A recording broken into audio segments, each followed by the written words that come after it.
What is going on, world? My name is Jim, and this is the podcast arc. This is me and my boy Spencer. We finally decided to sit down and make a podcast. And I know it's the last thing the world needs is two more white guys with microphones making a podcast. But we've been looking for a creative outlet for a really long time to just talk about the things we're interested in. And one of the things that we're both pretty mutually interested in is anime and just all of the culture surrounding it, the manga, the anime, the simulcast, just the more nitty gritty meta stuff with voice actors and drama and studios and all the nitty gritty that goes into it. So we decided it was finally time to sit down and just kind of have a conversation, put it out there, and whatever happens, I guess, Spence, right? I mean, what else Finally time to start it. We've been talking yeah. about doing this for years. Yeah. Well, at least again. Yeah. So, I mean, I guess what's great about this is you and I, what's unique about you and I is we have pretty, I'll say, contradictory takes on some things. Yeah, I would, and taste sometimes. Yeah. It's not going to be two guys just circle jerking the same or the same episodes of the same animes over and over. Like, oh yeah, Attack on Titan's so good. And it's like, oh yeah, man, it really is. That's no fun. You know what I mean? I think that this episode will be great because we're going to talk about some stuff that we do disagree on pretty heavily. Something that you think is bona fide peak and something that I think is probably mid. Beyond mid. Not bad, but mid, which is almost worse. It's almost indicative that I'm like, yeah, it's whatever, but we'll talk about that later. I wanted to start this episode with talking about ACEN a little bit. For the uninitiated, ACEN is Anime Central. It's a anime convention in the Midwest in Chicago that me and Spencer just went to over the weekend. It was our first ACEN. What did you think? I'll let you kind of take the floor here for a second. What did you think about ACEN, bro? It was interesting to say the least. Yeah. It was much bigger than Anime Midwest, which we went to in July of last year. The attendance, I think, is at least 3 times as many people. I would agree. So even line waits and everything was much longer. But I mean, that's okay. The difference in costumes and cosplays was very different. You think so, huh? I think so. I think we did during Anime Midwest, even though it was a anime convention, we did see a lot of more general entertainment property, like costumes, cosplays, and product, as compared to ACEN. And then you have all the cross-gender cosplays and everything, which we didn't see as much at Anime Midwest. Crazy. And listen, I have no problem with people gender bending cosplay. That's not a big deal. Whatever people want to do, they can do. It was the massive titty bodysuits that was taking me out, man. Because I know both of us, there was one or twice where you'd look up and you'd be like, oh, okay. And then do the double or triple take and you're like, oh, that person has a beard. Okay. Yeah. It wasn't and to clarify, me and Spencer are not lambasting trans people. That's not who we're talking about here. It was very clearly a cis man dressed as the biggest titty anime girl you could imagine, with a silicone bodysuit and everything. And that's just not something that I was accustomed to seeing in my regular walk of life. Even at Midwest, that wasn't something that I saw the 3 or 4 days that we were there. Not that I'm a prude or anything and I'm like, oh man, you're a weirdo. That's not what I'm getting at. It was just more. But when you see a lot of it for the first time, it takes you back. It takes you aback because it's never tasteful, right? It's never some guy who's yeah, this is my Hatsune Miku costume. Isn't it well done? Nah, bro. This is my free run. Right. This is my free run. Yeah. This is my yeah, right. My Princess Peach costume. No, dog. It is the biggest titty BBL ass silicone leather dominatrix bodysuit. And again, for a moment you're like, what is that's a woman? Oh my god, she's about to spill out of that costume. Somebody better get her a towel. And then you realize it's a man in a bodysuit. So there's no cause for alarm. But it is, I mean, rather alarming to see. But that, I mean, we could get off the topic of the bodysuits. The cosplay I thought was good, but to be honest, I do think I saw better cosplay at Midwest personally. Like the one day we were at Midwest, there was a Jinx that I saw that was like out of this Yeah, world. that one was very well Um, done. there was a lot of like, and it was very like anime specific, where I'd see something like, oh yeah, that is like a really high end, Gojo or Gato, or that was, oh, that dude's actually jacked as hell and he's Toji. Like I saw that multiple times where, yeah, I didn't mean to use like multiple JJK references there, but I saw multiple instances of people like in very relevant, like timely relevant anime, and very like, what do they call it on Twitter, like biblically accurate cosplay. Like I saw a lot of that. At ACEN, I saw a lot of high There was end. a much bigger range of quality, Yeah. whether it was very low end, like very low effort, to kind of like us, where it was medium effort, to then like high end professional level cosplay. There were a couple of guys in like cosplay again that wasn't even anime related, that was mega mega mega mega high end. And I'm sure a lot of those guys just like to cosplay, right? Like that, And go to conventions you and know what? stuff. Yeah, just go to conventions and see people and like get pictures taken and whatever. There was one where like I thought the guy might have been Reinhardt or something. I don't know what he was, but he was in It was like just a like a massive massive suit of knight armor. Yeah, costume. yeah. And I was like, what is he? Like I don't even know what he is. There was the Master Chief guy that had like the massive suit that like there was like a Yeah, the speaker group of in, Spartans yeah. was crazy. That was cool, the group of Spartans. But yeah, like it was a much more diverse you're right, like grouping of cosplay. And yeah, like the quality ranged pretty dramatically from like literally that's like there was a guy, did you see the guy in the cardboard knight outfit? Did you see that guy? No, then there was the dude dressed as the beetle salesman from Breath of the That was Wild. tough. That was actually super cool. He had the like, and the dedication to that. I wonder how heavy that backpack was. Like I wonder if he genuinely had like a 35, 45 pound backpack on his back, or if that thing was like mostly hollow. And I don't know how you would fake a backpack, but I I wonder what give it was full of. I give a lot of credit to the like duo costumes and like couple costumes where somebody would like have to walk around and like move a figure on their back the entire time. Well, that was there. I saw a bunch of like the Pokemon trainers from the Pokemon games.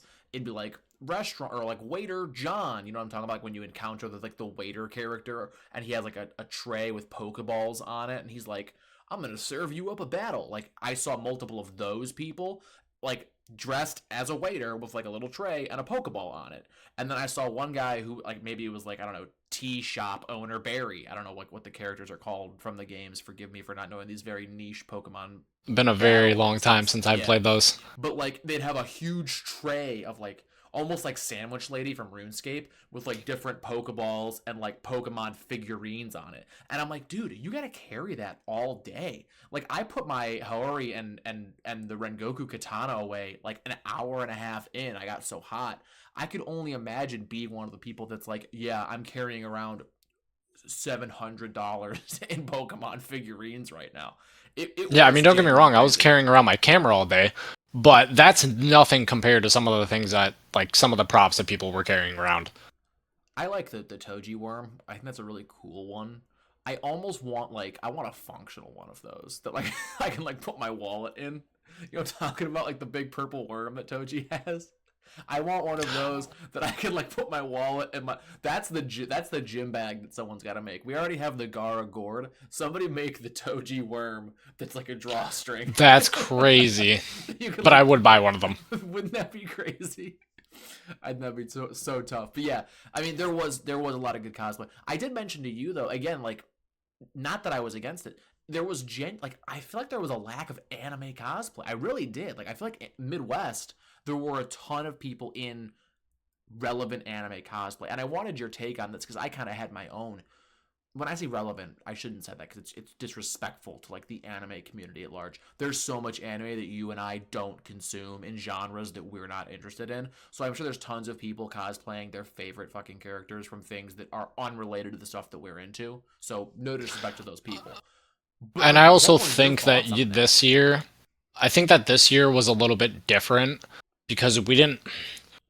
Because personally, besides Dandadan, there hasn't been anything like major that has a giant fandom behind it since JJK season 2 That was my and thought. Hashira training. That was exactly my thought. My And I thought think that's why we was, saw a lot of yeah, JJK cosplays and Demon Slayer cosplays at at Anime Midwest. Midwest last year, as compared to like the variety and major anime cosplays compared to this year. Yep. And what I find so weird about that was because I did see a lot of Dandadan. Dandadan was one of the bigger They were one groups. of the bigger One of the bigger meetups and groups. groups. And there were a lot of Okaruns. There were a ton of Momos. I saw a couple Granny Seikos too, which, hey, ladies, feel free to keep going. I'm not gonna I'm not gonna hate on you. Keep doing your thing. But some of you need to work on your hair. Because that was the big thing, was there were a couple of ladies that had the Granny Seiko, but the hair was a little droopy. That thing gotta go straight up. A Has to couple go of them pulled it straight off up. incredibly well. I saw one where it was like literally the reason I'm saying this, there was one in particular that I saw that it like went left at a 90-degree angle, like Oh my halfway God. up. It was like, that's not Granny Seiko, that's Granny Seiko from Wish. I was like, what's going on here? Because that's got to be a hard hairstyle to pull off. It's almost one of those ones where like you put like a paper towel holder in, and then you make a pony at the top of it. Like that's the only way I could imagine doing that. Oh, and I'm sure like the amount of product Safely. or like hairspray it takes to do something Oh like that is yeah. crazy. Oh yeah. Well, especially if your hair is like thinner. You know, it's you. Yeah. Granny Seiko's got a pretty robust head of hair for however old she must be. I don't know, to be a grandma. But anyway, back on topic. Demon Slayer was also big, but I feel like Demon Slayer is like just generationally big. When did Hashira training? That was that last holiday, like December-ish. I believe so. I want to say it was around there. So I mean, it's not like it's out of date. But yeah, the reason that I like, again, like JJK you didn't see much was, damn, that's like almost 2 years old now at this point. Like the last season of JJK. What was that? It is crazy to think about. 2023 when that was coming out. Yeah. I think it was late 2023 into the beginning of 2024. Yeah, because the reason I say that, hidden inventory was in like that summer.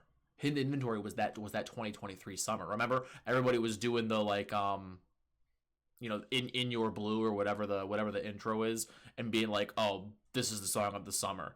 And I'm like, yeah, that is absolutely the song of the summer. So yeah, Yeah, and I do remember a lot of people 23. making the Gato and Gojo walk memes. Yep, absolutely. So yeah, it probably is about 2 years old. So that's why like JJK is non-existent. The other one I didn't see at all, which is a mega popular manga right now, as well as, I shouldn't say as well as an anime because it's not, Chainsaw Man. I saw like 2 Chainsaw Mans. I didn't see any Makimas or Powers or anything like that. So I think that also impacted it, right? The stuff that we're into, that stuff's either outright dead, like over, like Attack on Titan, for instance.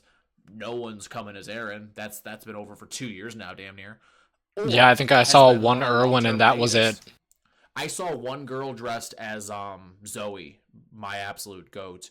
But yeah, that was it. Like I didn't see any Attack on Titan, which is crazy. Dragon Ball was obviously still huge, which is timeless, right? You can't Yeah, Dragon Ball will just be here. timeless, and people will do Goku and Vegeta and Trunks and all those characters I don't have forever. the body positivity to do Dragon Ball, dude. Honest to God, don't have the sack to do. I've said at the very best, absolute. At my best training and dieting, I could maybe pull off a SSJ2 Gohan, but other than that, I will never get to the size and all of that of Goku or Vegeta. If you do SSJ2 Gohan, I'll do Piccolo. I'll paint myself green. I would be down to do I'll that. pull up in the fit too, because Piccolo's the ultimate aura farmer. Again, not gonna get off topic. Piccolo's the ultimate aura farmer. That should be an episode we do. Is we rank our top 10 anime aura farmers. I would be down for that. Piccolo is number 1 on my list, without a doubt. But yeah, I mean, that was my ACEN experience in a nutshell. I really enjoyed it overall, and I do hope that we end up doing Midwest again, because honestly, one of the things I liked about Midwest, there were so many panels at Midwest that like you could just go in and sit in on. What it made me realize was the amount of things, the amount of properties within anime and manga that I know nothing about and didn't even know existed. Exactly. Like Midwest, like some of the people that were there, it was like, oh, I wouldn't know his name, but he was Tien, or he was whoever. And it's like, I'll go listen to that guy talk. He probably knows like some really cool stuff about the making of 90s anime. He probably was in the trenches of it. He literally voiced one of the biggest characters of the original Dragon Ball, and then like a core Z fighter. Like he knows some stuff. That's gonna be a good panel to go listen to. He's been around some people. Exactly. Versus like this was a lot of like, hey guys, let's talk about hentai, and I'm like, hey, how about we don't do that? Like, and that was kind of how I felt like looking at some of the panels. And granted, they were the nighttime ones that we weren't going to be around for anyway. But still, I'm like, it's really not what I'm here for, guys. Like, yeah, a lot of the panels and events were very much, I think, like fan made and like brought together by the community, and not like official things where they were bringing in like voice actors and people from the industry to talk. A bad thing. Are we bad anime fans? This begs the question: are we bad anime fans that we're like not in the community at all?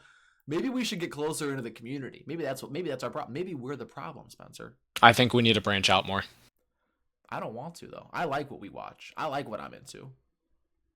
I'm into it because maybe we need to watch I woke up in this universe as this type of character anime.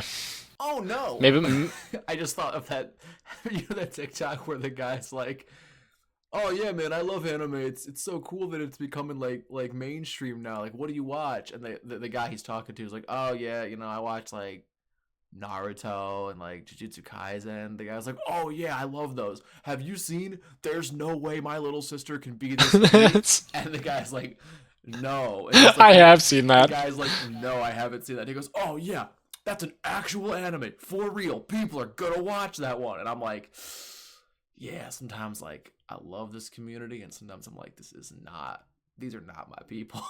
Not for me.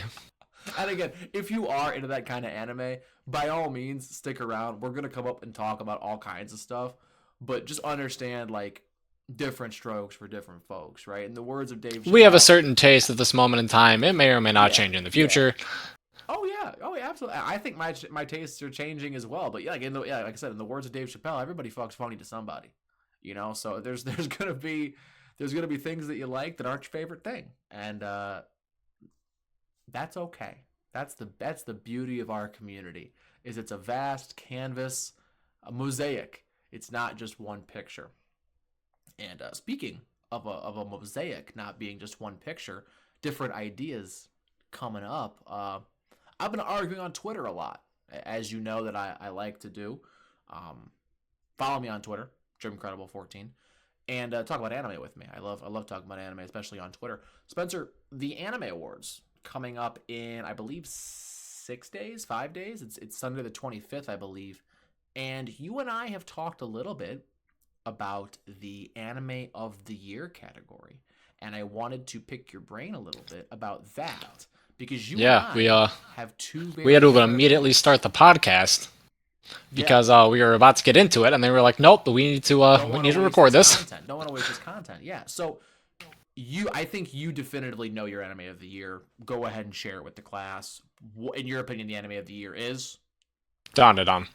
Oh, I thought you were going to say Solo Leveling. Oh no, that is my second, but Dandadan does take the cake for first for me. Damn, I really thought we were going to have a really good conversation about Solo Leveling versus Dandadan, because I also think it's Dandadan. I'm more excited for season 2 of Dandadan than I was for season 2 of Solo Leveling. Now that doesn't mean I was not excited and was not happy and looking forward to season 2 of Solo Leveling, but the time gap between season 1 and 2 of Dandadan and just how unique the characters and writing is of that show is like of JJK level to me. Oh yeah, Dandadan for me was definitively JJK level. Dandadan's one of the few things I got into reading manga because of JJK. I was not a manga reader at all. It was the reason why I wasn't caught up on Demon Slayer. It was the reason why I wasn't caught up on My Hero. It was the reason that I never had even like looked into Dragon Ball Super. I was not a manga reader. JJK, literally, I finished JJK 0, watched JJK Season 1, and then watched all of the JJK Season 2 that there was. Like, I was caught up, and I was like, well, only one thing to do. And I binged all of the manga until the leaks and, like, that era where like you would read the chapter translated shittily on Twitter like 3 days before it actually came out. Like that's where I was. Translations were incorrect, but we were Exactly. still vibing with Yes, it. that's exactly where I was. And then Dandadan, to your credit, was the second thing that did that for me. Now, again, in the interim, I read lots of other manga. Like I finished Demon Slayer. I finished My Hero. I read all of Dragon Ball Super. I have started, and I'm now halfway done with One Piece. It's criminal. I know how fast I'm going through that. Um, Criminally slow, I should say. Let me rephrase. And then the other thing, Dandadan was the other one. I literally, from the time that I got to, again, I don't remember if the season was finished yet. I don't think it was. I think there was only like 3 or 4 episodes of Dandadan out at the time. I then binged on Shonen Jump, the app, all the Dandadan that there was. Every single bit of it. To a point where like now I'm a weekly reader of Dandadan and it's not enough. Like it's not sufficient. So I think you and I are in the same boat. Why do you think Dandadan deserves it? Because I agree with you. But what's your take on it? Like you already said kind of like the creativity of the characters, the narrative, whatever. Is there anything else that you kind of lean on where you go, yeah, like it's definitively Dandadan for me? Because I could have swore you were going to say Solo Leveling. The animation also is, I think, peak. I wouldn't I don't want disagree to. with that. I don't want to spoil certain things because maybe the viewers haven't seen it yet or anything. But there is certain fights and scenes within that show where I did not look away. I did not pick up my phone. My eyes were just glued to my TV for 20 minutes straight. Yeah, I would concur. And where I was ready to debate you. Like I had whole like debate points on this. I was gonna say like I feel like here's what I think is going to happen. I think Solo Leveling is going to win. I think Solo Leveling is a franchise, in my opinion, and we can debate this as we go later into the episode. I think it's a aura and hype moment anime.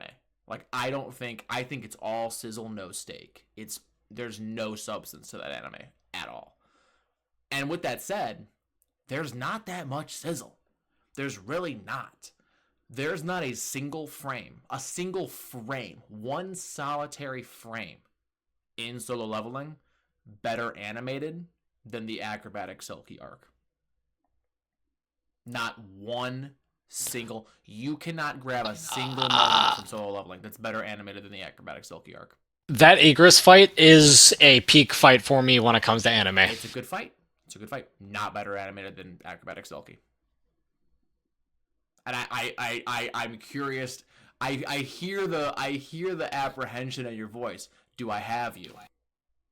You know I'm talking. The owl fight, which I know you saw today, I think that is peak animation. But again, is it better than acrobatic Silky? It is also a little bit hard for me because I binged all of Dandadan when it dropped, and then I watched Solo Leveling Season 2, which was months and months later, and that's more fresh in my mind. Let me jog your memory. The ballerina scene in the acrobatic Silky arc.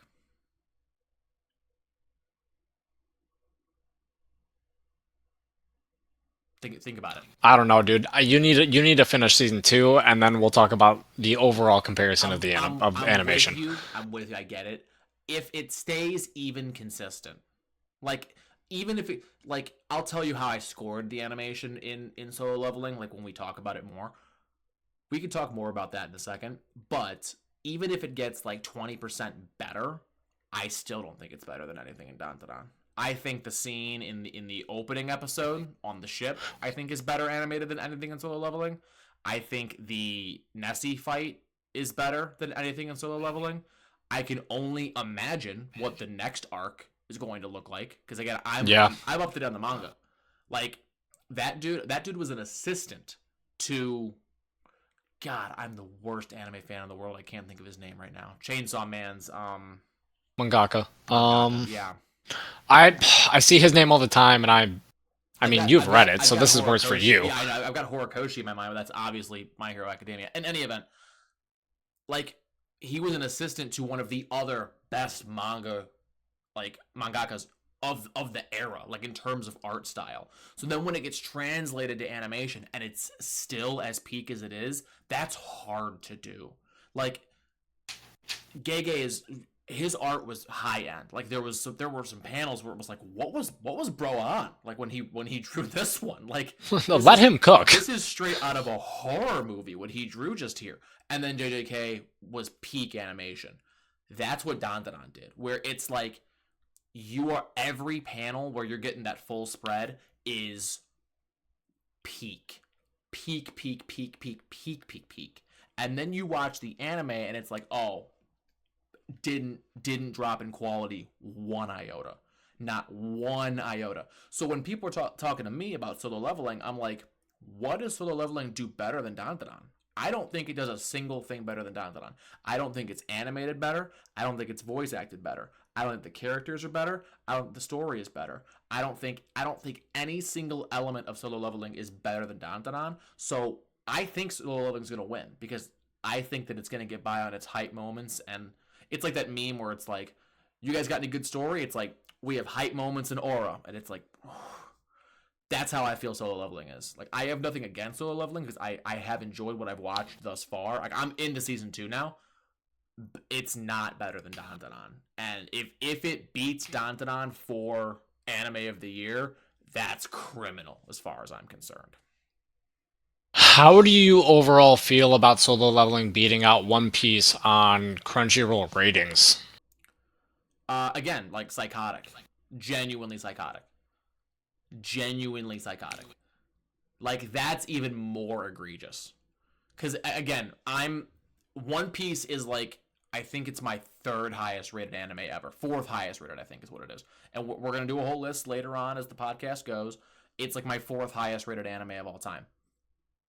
The fact that anyone in their right mind would be like, yeah, Solo Leveling's better than One Piece, we're not being serious. We're having an unserious conversation. That's what I would say to somebody that thinks that. We're having an unserious conversation. The characters are not better. The voice acting is not better. The animation, I can see the perspective of somebody being like Solo Leveling's better, but that's that like modern, I hate saying this because I love Demon Slayer's animation. That's that modern Demon Slayer brain rot animation standpoint where it's like, oh yeah, like this is peak animation and it's just lights flashing on your screen.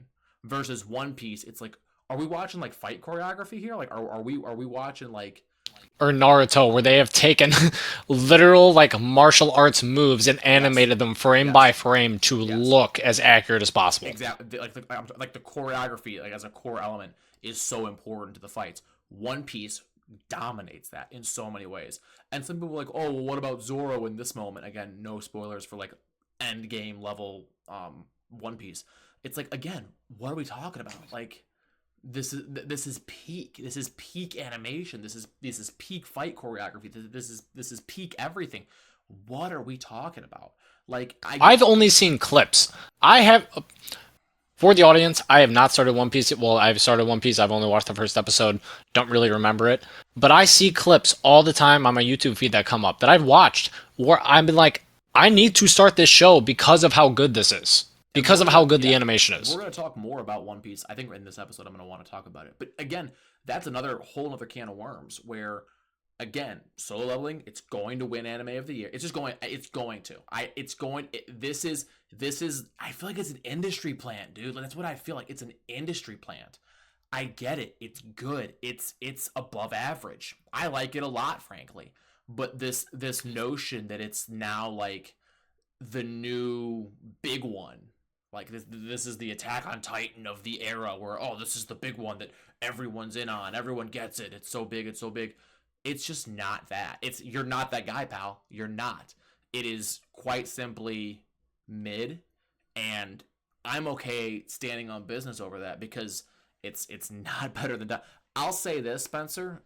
You can agree or disagree. I don't think it's better than Kaiju number 8.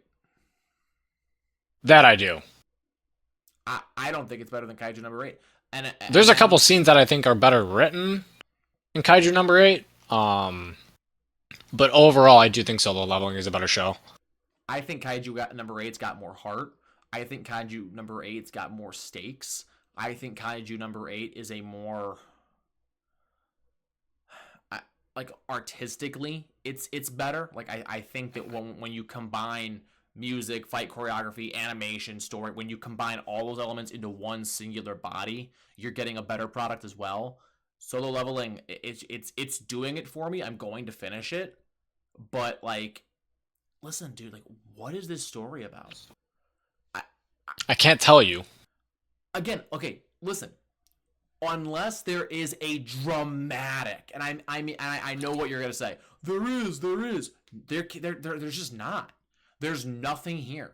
Like the fact that we went 12 episodes. The first, again, I'm talking about the first season. I get it. I'm only a couple episodes into the second season. The first season is so nothing. Nothing happened. You could literally skip the entire first season of Solo Leveling, except for episode 1 and like episode 12.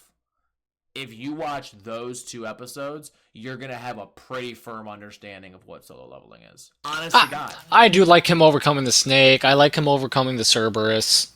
He's not overcoming anything.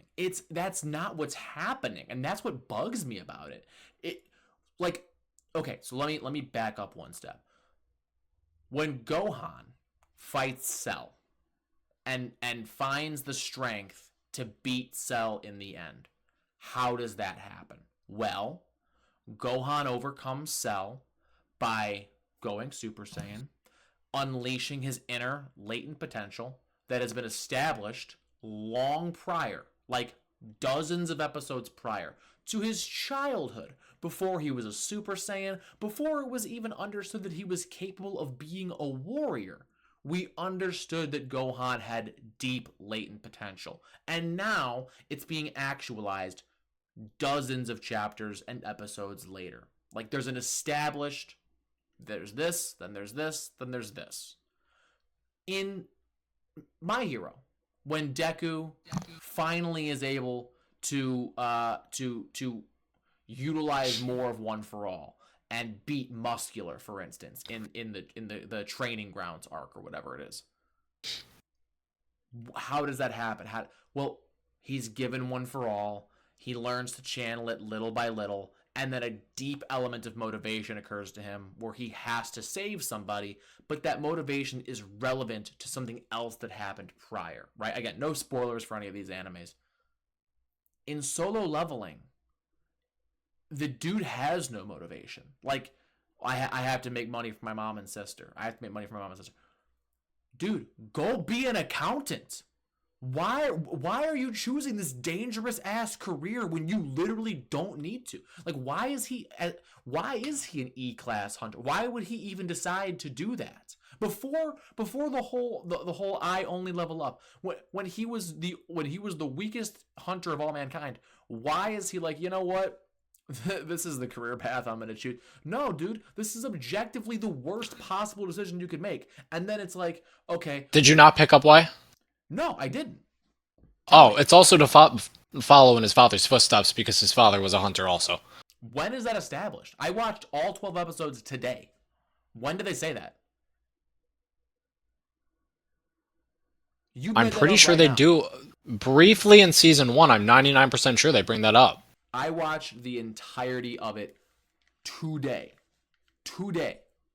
Scratch that. I watched the first 4 yesterday and the remaining 8 today. Or 7 today, excuse me. I watched all of it today. Like, the overwhelming majority of it today. Into season 2. I don't think they mentioned that. Like, I may or may not have just spoiled something for you then. That's fine. I don't care. But you don't get to retroactively fill in the blanks. It's the same reason I don't like the end of Naruto. You don't get to write a story and then be like, shit. Or what I think they do in season 1 is I think that they say that he's gone, but then they don't explain why. And he is indeed a hunter. Oh, dude, like maybe I am figuring things out retroactively now. But anyway, it doesn't matter. It doesn't matter because narratively it doesn't make sense until later. And I don't like that. I'm not into something that gets retroactively fixed. Again, if you just watch the first season last year when it came out, you'd be like, what? if you were me, I'd be like, what is this? Like, why does he keep getting stronger for like no apparent reason? I get it. Like, there's a greater mystery at hand. There's other forces here. Yada yada. You can't just mystery write them. You've got to leave a trail. There's got to be breadcrumbs. There's got to, unless this is another one of those like hyper peak stories where like 3 years from now there's going to be breadcrumbs. And I don't think there is, because there's no other characters that are even involved. Like I'm following this dude pretty much alone. I For do 12 I do episodes. agree with the meme of name another character besides Sun Jin Woo in solo leveling. I do agree with the meme. And that is also kind of one of the other biggest complaints that I do have about the show and property in general. And maybe that does change later on in the future and they develop Bayek and like all those people more. But yeah, they really don't develop like his sister There's no and characters at all. Like there's his buddy that's and here's the worst part. Like I know Jinwoo, obviously. Like they say his name 700 times.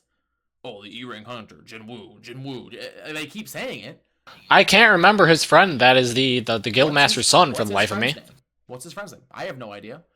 What's his sister's name? Gun to your head right now. Sister's name.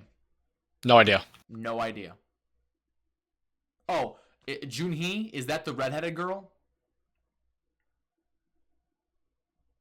Junhee is the redheaded guy, which is the mage with the glasses. Oh, maybe you're right.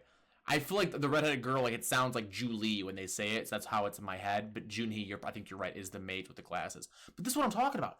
I know these characters by their voice actors better than I do the names of the characters. That is true. That's facts.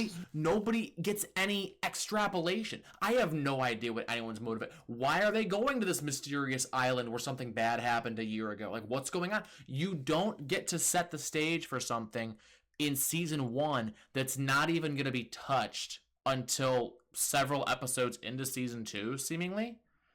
Again, like, I'm not against setting the stage. I'm a big set the stage person. Attack on Titan is one of my favorite anime ever. But it is not well done. I had to unload on this because I really thought you were... I was hoping almost that you were going to be pro solo leveling for anime of the year. Because I think it's going to win. And I had to air that out because I really don't see it. I just don't see it at all. It probably will win because it's just one of those hype pieces where it's like if we had like a nerd movie awards when Endgame and Infinity War came out, they would have won no matter what because of the fan base and the hype and the amount of stuff behind it. Yeah, I can agree with that. Like having it broken the One Piece record, I could see it winning just for that because that's such a big thing. Which that's still like, what record did it break? Was it like consecutive streams or concurrent streams? What was it? It was overall ratings and amount of ratings compared to One Piece. Oh, okay. Dude, I hate being this person, but it's the same. It's like almost the opposite of what's happening with The Last of Us. And I'm not sure that could be one of those like Dark Knight on IMDb and Rotten Tomatoes situations where the fan base creates a bunch of accounts and then upvotes the thing. Yes. I'm not entirely sure. That's what I'm saying, dude. Like it's the opposite of The Last of Us, where people are hate bombing The Last of Us. People are love bombing solo leveling because I hate to say this, it attracts a certain kind of person too. It's this like, oh yeah, he's the chaddest Chad, like all the girls want him. He's super jacked and he's so clever, he outsmarts everyone. Like there's that scene where he's in the cafe and he outsmarts that like businessman. And it's like, dude, how are you outsmarting this like high level business executive for like one of the biggest companies in the world? Like, am I supposed to suspend my disbelief that this guy is just the biggest Chad of all time? Like, what am I watching? I do to an extent, and I watch the show in the kind of video game RPG type of way, where I do suspend my disbelief, and it's like, and it is kind of the self-insert thing, which can kind of be cringe, but it's like, okay, if I had RPG like elements in real life, Sun Jin would probably end up being most of us. I feel. I get it because like sometimes he is still like, huh, why is everyone looking at me, bro? Because you went from like 5'8" to 6'4", and you're jacked. Your jawline got sharper. Like That they did fumble a little bit. you got a sexy haircut. All like what?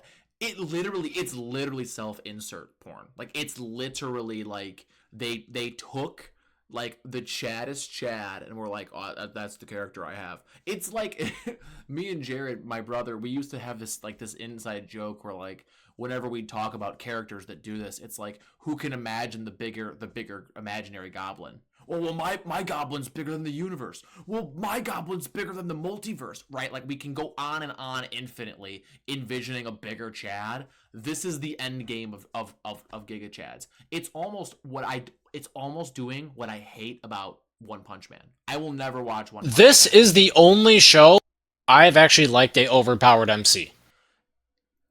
I'm fine with overpowered MCs. Listen, the favorite manga that I'm reading right now is called Ultimate Exorcist Kyoshi. From page 1, he's the strongest exorcist. From page 1. You want to know what his struggle is? Is reconciling that strength with other people and his lack of confidence and his shyness and all the other like elements. It's the Superman stuff, right? Superman is literally God amongst people, but his inner struggle is fitting in amongst people, relating to those people, being like this divine being, but like also having to play inside the lines, like the trailer recently where Lois Lane's like, "Why did you do that?" He's like, "People were gonna die. It was the right thing to do." Like having to reconcile that. That's a really cool way to handle an overpowered character. That's not what's happening here. He never makes mistakes. He is universally correct. Every time he's in a pickle, he just thinks about it real hard. Just like, oh, I can solve this with that thing. That's not relatable. The only way it's relatable is if it's a self-insert for you. Like if you're one of these cringe anime fans who's like, oh yeah, that's so me. I'm so like, I am Sung Jin Woo. And you're tipping fedora at Milady at the cafe, like, oh, Milady, I'm Sung Jin Woo. Like that, if that's who you think you are, then it's relatable. But if you're a regular Joe like me, who's like, yeah, sometimes like I blow a tire on the highway and I don't know what to do. Like if you're a regular person, this isn't relatable, and that's where I'm struggling with it. Is like, yeah, sure, it's super dope. The fights are. You could always relate it back to RPG elements. He is constantly leveling up, which means that his whatever you'd call it in Skyrim, your intelligence stat, or in Fallout, that is constantly leveling up also, along with his strength, stamina, etc., etc. And I get that, and I like it. Don't get me wrong. I love the RPG stuff. I think it's super unique. I think it's like really high level stuff that they're doing with that. I love it. I think it's really, really cool. What I don't love is the like, as he's progressing through his journey, it's seemingly getting easier. That's almost what bothers me. I think that really is what's bothering me. Is as he's going, it's not getting harder. It's getting easier. And you'd think it would be counter to that, where it wouldn't be exponential growth with a plateauing level of difficulty if it were an RPG. It would be an exponential level of growth with an exponential level of difficulty. Like Egress, why does Egress just okay, spoilers for solo leveling. Spoiler tags on the screen right now. I'm putting it out there. Why does Egress say, oh, you want to throw hands? We'll throw hands. No, dude, just kill him. Like, that was so beyond the pale, pants on head. I couldn't believe they did that. That was Sun Jin Woo that said that. Right. Why? That doesn't make any sense. Why did they do that? He's like, right, I can't beat you with the blade. Let's square up and box. And Egress is like, you know what? I will deliberately handicap myself to fight you. Let's box. That doesn't make any sense. That's literally like if Deku got to fight Shigaraki and Shigaraki was like, you know what? I won't use decay. Ha ha ha. No, dude, the villains use the villainry. Like, what is happening here? That doesn't make any sense. I don't think Igris is like a villain though. No, so I think they were bringing the like honor of the night of like, okay, if you're gonna lay down your sword and fight this way, then I will do so also. That's what I took it as. The chivalry aspect. Okay. All right. Yeah. I'm willing to admit that like maybe that wasn't an angle that I was expecting. But there's stuff like that throughout where it's like he's constantly coming up with like the exact solution. And I couldn't possibly suspend my disbelief. That is one of my other biggest complaints about the show is that there are just major ass pulls sometimes where it's like, Thank you. It's the ass pulls. Okay. That's what I needed to hear. It's the ass pulls. I hadn't heard that term in a long time. That's so true. That's what it is. It's ass pulls. He's constantly just like, oh yeah. Or there was a, oh, what was it? There was something like this that was happening like in pop culture where it was like, oh, and it kind of sucked for. whatever. I don't know, I'm not gonna say that. I hadn't thought of this in a while. Sukuna. Yeah, it was literally Sukuna. That's literally what it was. Sukuna would be like, oh, the whatever technique. I haven't seen this since the whatever. And it's like, Hainen era. Right. Why do you keep having this just in a Rolodex here? Like, it's been thousands of years. No other curse techniques have occurred in the hundreds of years that you've been sealed away. That's exactly what solo leveling is. But it's not him coming up with like not to get into not to get into any other future spoilers for anybody that hasn't been in JJK, but it's like the Sukino where he pulls out Fuga and you're like, wait, what? Where did that come from? Where did that come? Like, and there's never an explanation. You had this the entire time and you just haven't used it. Yeah, that's what solo leveling is. It's literally it is constant ass pulls. It is like emotionless, bland characters outside of Jinwoo, which again I like him. I think he's really cool. I like that he is still very human. I love his whole, like, I can survive anything, and because of that, I can continue to overcome. That's a great message. I like that overarching theme of solo leveling. You only level up by going through hard things. I like that. I think it's really cool. I don't love the execution. And I feel like at this point, we've now rambled about solo leveling and how much I hate it for, like, and again, don't hate it. I just don't think it's great. We've gone on too long ripping on solo leveling. But I wanted to get that across because when it does happen, and we circle back to this on Sunday, we're going to need to talk about it. We're going to need to talk about how Dandadan was robbed. Because Dandadan, I feel like, is just the polar opposite of solo leveling. I think Dandadan, they will introduce a character, and you will hate that character to a degree that's uncomfortable. And then they will fully flesh them out for multiple episodes, and then you will come to love them. That character will have you crying for the rest of the show every time they're on screen. That happens, I shit you not, 5 times in the next multiple arcs. Like, by the end of season 2, you are going to love Gigi more than your own, like, family. You're gonna love Ira. You're gonna love Turbo Granny. Like, this show gets so passionate about its side characters that it is My Hero-esque in terms of how deep the side characters get love. It's amazing. What I actually do really love about Dandadan as compared to like other shows, and I think One Piece does it this way, is it's not, oh, here's a giant group of people, and then we're gonna flesh them out over time. It's, okay, we're going to start with 2 main characters, and then over the course of time, we are going to bring people in, and as we bring people in, flesh them out. Yeah, I can agree with that. And you're right, because My Hero does the opposite, right? Where, hey, here's your cast. We're going to get a Shoto episode. We're gonna get a Bakugo. We're gonna get a Bakugo episode. We're gonna get an Ida episode. We're gonna get a Uraka episode. Everyone's gonna get a little moment of sunshine, right? We'll get some filler where Frappy, Asui gets a moment, right? There's gonna be everyone getting a moment, right? But this is the big cast, right? And there's the big introduction. This is whoever, the tape hero, right? Like everyone gets their moment. I think you're right. I think I do prefer the slow burn of like, this is Zoro. He's got swords. That guy's Sanji. He kicks things.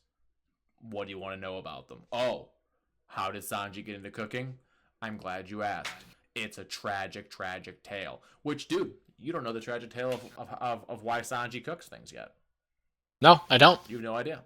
I won't spoil it for you. But that's what I'm talking about. Is like that slow burn of like Ira. Yeah, she's pretty. Yeah, she's kind of annoying. What else is there? And they give that to you. And later, like Gigi, you think Gigi's going to be a threat to Momo and Okaroon, so you're ready to fucking fist fight him from the moment you see him. And then he ends up being the broest bro of all time. And it's great. Like, it's so good. It's so good. And I can't wait. I cannot wait for season 2 of Dandadan this year. Are we getting a season 3 of Solo Leveling? Is that confirmed yet? I think it's season 3 is confirmed, but there's no like release window or anything like that. Yeah, because literally, because I was following season 1. Devastating for me. Because I was following season 1 of Solo Leveling, and the day after season 1 ended, they said publicly like, "Oh yeah, we're already in production of season 2." Yeah, I was gonna. And it came very quickly after season 1. Yeah, I would have been devastated, frankly, because I think Dandadan's not going to get its moment in the sun until season 2, which is good. It's good news because if they schedule it and pace it the same way they did season 1 and the arcs in season 1, we are going to get the peakest peak, arguably the peak of Dandadan thus far. I shouldn't say that. There's one more peak moment later in the Isekai arc that I told you about. But the arcs that are coming are very peak, very high end. So, you know what? No, the peak is coming. The peak is right here. It's in season 2. It's one of the best moments. It's probably the best moment. It's my Discord profile picture. It's peak. So, I mean, when I say Dandadan's gonna get its moment in the sun, even if Solo Leveling does win the anime award this year, I truly believe that next year it's gonna be Dandadan, like, far and away. I could totally see it. Because I don't know what's coming. JJK is not coming. Neither do I. JJK is not coming. And I wonder how will they rank Demon Slayer as a movie? Like, are they gonna consider that for anime of the year as a yeah? Because same with Chainsaw Man, where they're just doing a movie. They're not doing a whole season for the next arc. Yeah. Frieren, I don't know if Frieren's got a confirmed season 2. I know Kaiju number 8's got a season 2 coming, which I'm excited for because I have not read any Kaiju number 8. Kaiju number 8 was not one of those ones that like inspired a great amount of reading for me. I literally was just like, oh, this is really fun. I'm gonna watch it, and then I'm like, oh, I'll wait for season 2. I've had my fill. I'll wait for season 2. I know. Fire Force is getting their final season, so that'll probably end up being a big thing that I know has a big fan base, but I just haven't gotten started yet on. Fire Force for me is like the fairy tale of this gen, where like I know of its existence, I'm sure it's good. I don't have a ton of interest in watching it, for a lot of reasons. I have a wife that lives in my house. I can't be watching Fire Force, man. Like I'm gonna get in trouble. From what I've heard, there are actually a lot of like religious aspects to it and stuff like that. It should be a little bit deeper than you think. Isn't Fire Force a prequel to another major anime? It's supposed to be a prequel. I'm not sure if it's a prequel, but I do know that it takes place in the same universe as Soul Eater, which I've only seen a very little bit of when I was much younger. Yeah, there's a lot that's on my list, and we could talk about that. Like, I got another episode. I don't want us to like talk about every single thing that like I want to talk about in our first episode, and we come back next week. We're like, see, I told you, Solo Leveling. Now we have no topics. Yeah, exactly. So I guess the last thing that I'll leave you with is One Piece, and I'll try to wrap this up inside of like 20 minutes, so we don't like again totally unload all the content we have. Are you going to start One Piece in the near future? I'm going to. You're going to. Like, confirmed? I'm going to start One Piece and then at the same time finish Demon Slayer, so I'm prepared for Infinity Castle come December. Okay, good. Now, I sent this to you already. But I wanted to read it to the audience as well, just in the event that anyone wants to begin watching One Piece. Because One Piece, I get it. One Piece is super daunting. Like, I think we're in the 1100s of episodes. We're in the upper thousands of chapters. Like, it's a big thing to start. It will take you, if you're serious, like a year. to get through, genuinely. Like if you're serious about it. I'm not so serious to the point that I'm watching and reading other things simultaneously, and it took me about a year to get to the halfway point. Like I'm in the halfway area of One Piece. So if you're like me and you do other things and read other things along with reading and watching One Piece, don't be scared. Let me help you out. This is One Piece, and this is going until the time skip. Everyone knows about the time skip. It's not a spoiler for me to say there's a time skip. This is from the very beginning, Romance Dawn, which is the first arc, all the way to post-war, which is the last arc pre-time skip. I labeled them based on whether you should read them, meaning read the manga, read and watch them, like, is this good enough to read and then watch some of the bigger moments? Should you watch most of it, or should you just get a synopsis? There are arcs in One Piece that are worth getting synopsized. there are arcs in One Piece where it's like, okay, do I just watch a 10-minute YouTube video on this arc and move on? Yeah, do I just look up a totally not marked YouTube video, which is a big anime content creator. He reviews like anime arcs and stuff. There's tons of arcs like that in One Piece. Now, granted, there are peak moments in some of these arcs. Like, I'm not gonna lie to you, there are moments in Whiskey Peak where it's like, oh, like you might want to go back and read that. You know, there are moments in Rogue Town where it's like, hey, that's a big moment right there that you're gonna miss if you don't at least watch it, you know, or read it at least. But I still have them labeled as read only or synopsize only. So we'll start. Romance Dawn. Romance Dawn I have labeled as get synopsis. Romance Dawn is fun. It's a lot of fun. You kind of get an establishment of who Luffy is. You get an understanding of his kind of place in the world, and you kind of learn about Shanks, and it's fun. It's a lot of fun. It's worth a very brief read if you've got an extra 20-30 minutes, because it's not a long arc. And I like it as an introduction to the universe. Like if you want to watch, like you did, the first episode, maybe even the second or third episode to kind of get that backstory, it's great. But you also could be like, okay, Monkey D. Luffy, watch the opening, right? Where Gold Roger found everything there is to find in the world.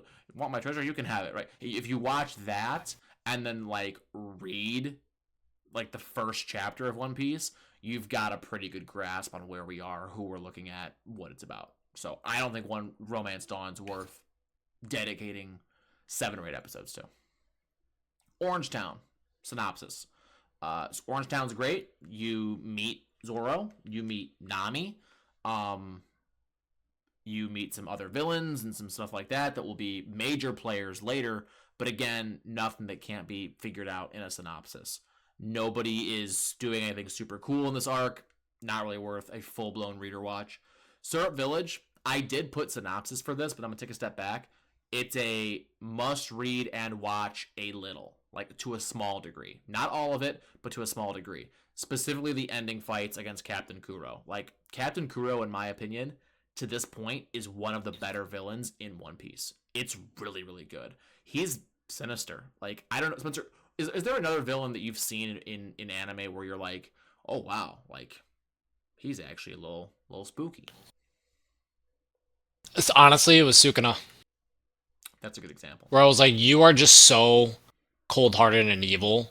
You were just made this way. Yep. Honestly, Kuro gives me similar vibes.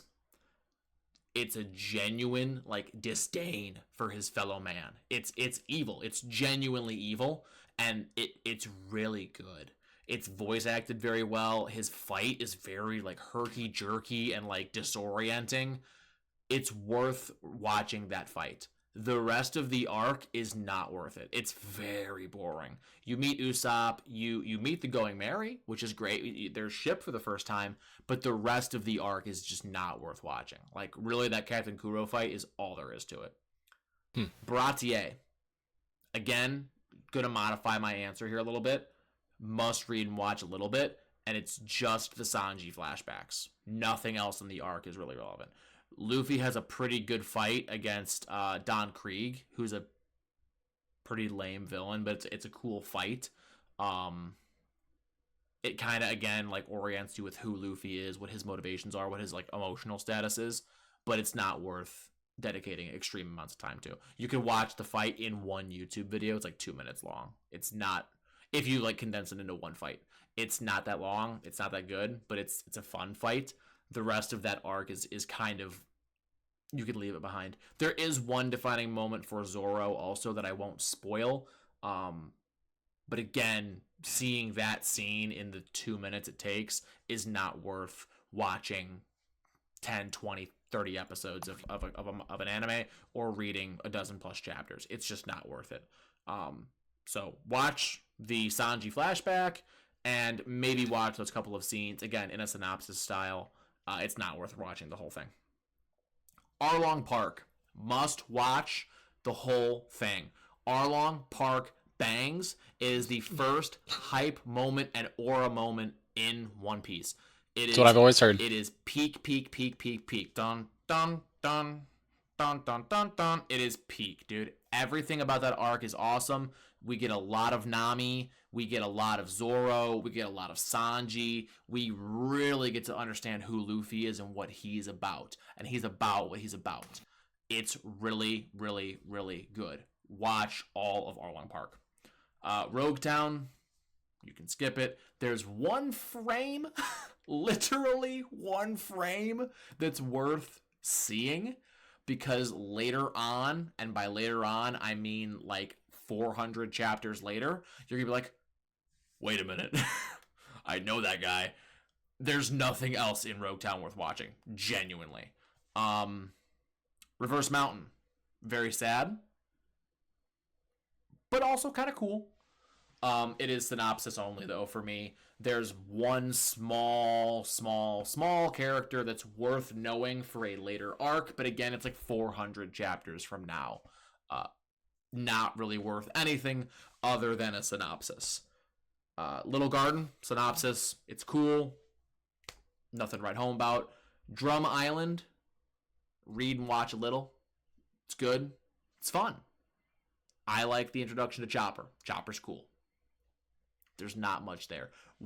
Didn't even know he was a reindeer. He's a reindeer. You didn't know he was a reindeer? I didn't know that, dude. Bro, he's a reindeer. Until a couple days ago. Didn't know. Yeah, he's a reindeer. He ate the human fruit, and now he's a reindeer doctor. Tony Crazy. Chopper is his full name, actually. Yeah, watch maybe the last episode of that arc. Really cool to see kind of how it ends. Like, watch the synopsis, and then or do some reading. You know, read a little bit of the manga, and then watch the last episode. Really cool ending. Alabasta, read, watch most. Read, watch all. You want to read and watch all of this. Read all of it, and then there's a couple of episodes you'll want to watch. Specifically Luffy's fight with Crocodile. That's pretty much it. Jaya, absolutely skippable synopsis. Skypiea, read and watch a little bit of it. The rest you could probably get synopsized for you. I mentioned this to you at ACEN. There's like a 10 or 15 chapter flashback at one point that is good. It's like high quality content. I read it pretty quick, but it's not worth dedicating the episodes to by any means. It might not even be worth reading. That might be worth like just having that synopsized for you, but you should read and watch a little bit of it. It's a really good arc. Long Ring, Long Land Island. So that 5 times fast. You can get that synopsized for you. It's not that long. It's really not. There's some cool fights in it towards the end, but it's not worth anything other than a synopsis. Water 7, read and watch most of that. Specifically, the ending of Water 7 is really, really good. Ina's Lobby. Drum roll, please.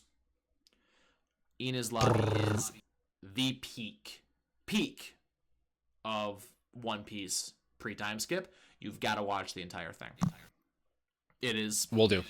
Chef's kiss, stamp of approval. It's the first moment where you go like, oh, not only can Luffy be king of the pirates, he's already well on his way. Like, he really is, like, That guy. inspiring armies of people to act, and it's really well done. Enies Lobby's top tier. Post Enies Lobby. It's fun. It's cool. It's a little, like, lighthearted after the depth that is Enies Lobby. It's worth synopsizing. Don't gotta read it or watch it. Thriller Bark. Read and watch a little bit. There's a couple of really cool moments. The introduction to Brooke is obviously great, but it's not worth too much more than a little bit of reading, maybe watching 1 or 2 episodes. Saboti, same thing. There are some really high quality moments like what Luffy does to the Celestial Dragons, but it is not worth more than, like, again, watching 1 or 2 episodes, reading a couple of chapters, and getting the rest as a synopsis. Amazon Lily, you meet Boa Hancock, who is one of my favorite characters. But again, read and watch a little bit. It's not worth all that much. Impel Down, read and watch most of it. Impel Down is great. We get a lot of Luffy just wreaking havoc. We get some other very interesting characters. We get some older characters returning, which is always fun. One Piece does that a lot. Like, characters you haven't seen for hundreds of chapters will just come back. Very, very fun. Marineford, read and watch almost all of it. It's not watch all. It's very, very close, though. You should watch most of it. I would go so far as to say watch all of it. I'm almost about to upgrade it to watch all. Marineford is really, really good. But there are some moments in Marineford where it's like, all right, can we just get where we're going, please? Or it's just dragging. Yeah, that's not the case with Enies Lobby, but it is with Marineford. It's Marineford, I would say, is one step higher in terms of watching than Impel Down, but not by a ton. And then there's Post-War, which you can read and watch a little bit of. Specifically, I would want you to watch the flashback to Luffy and Ace's childhood. Really, really good. Again, give you an idea of who their characters are and their identity. That is One Piece pre-time skip. And by the time you're there, I'll be done with One Piece. So I'll be able to give you the rundown on all the other arcs going forward. Fishman Island through wherever they're at now. Egghead. I honestly have no idea what the latest arc of One Piece is. There's so many. Yeah, I have no idea what it's called. Egghead's a recent one. That they may be past that now. I honestly don't know. But that is the rundown. So you've got homework to do. Obviously, you still have to watch Demon Slayer. Are you caught up on all the other things? Like, have you seen all of Dandadan? I've seen all of Dandadan. Solo Leveling, you've obviously seen all of. So yeah, we'll have a lot to talk about when we recoup for next week. The goal to kind of break out of the anime wall that we were just in for a moment, to kind of break back into the reality of the podcast. The goal is to do a Sunday record, Monday upload for all of these. I think that is kind of our goal. I think you would agree with me on that. Yeah, it's doable. A start your week podcast, I think, would be a fun way to phrase it. And I think that Sunday is also a great time for us because we have all weekend to do homework, right? If there's something you have to watch or catch up on, you can do. Yeah, we got a whole week to do it then. Yeah. So it'll be good. I think homework for this week for me, finish Solo Leveling so that I can talk more eloquently about it after it wins Anime of the Year unjustly.